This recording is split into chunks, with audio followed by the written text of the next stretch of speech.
বন্ধুরা জীবনে তো অনেক ভর্তা অনেক তরকারি খেয়েছি, কিন্তু আজকে এমন একটা রেসিপি দেখাবো বন্ধুরা যা জীবনে খান নাই। আর এই রেসিপিটার অনেক উপকার হবে।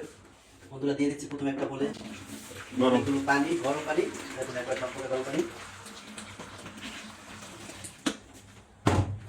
এবার দিয়ে দিচ্ছি লবণ, বেশি করে লবণ দেবেন। তারপর দেবেন বন্ধুরা এই যে সাদা ভিনেগার, ভিনেগার দিয়ে দিলাম।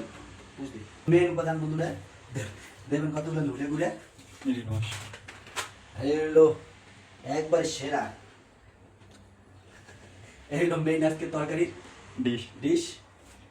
দেখুন বন্ধুরা এরপর এগুলো দিয়ে দেবেন এক এক করে সব। দেখুন কি ময়লা, মানে একবারে ঝকঝকে তা ফুটে গেছে।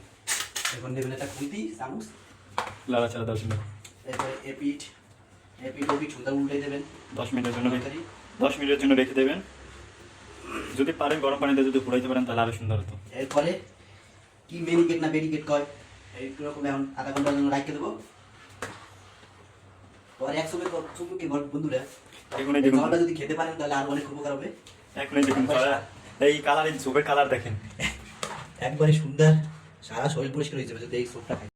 বন্ধুরা এই ভিডিওটা বানানোর মূল উদ্দেশ্য হলো এভাবে ভিনেগার, লবণ এবং রিং ওয়াশ দিয়ে এবং গরম পানি দিয়ে যদি ধোন তাহলে সম্পূর্ণ আপনার ন্যাকড়া তেলকেশটা সব চলে যাবে, সুন্দর ফকফিক হয়ে যাবে। কেমন হলো সবাই কমেন্টে জানান। Bye bye.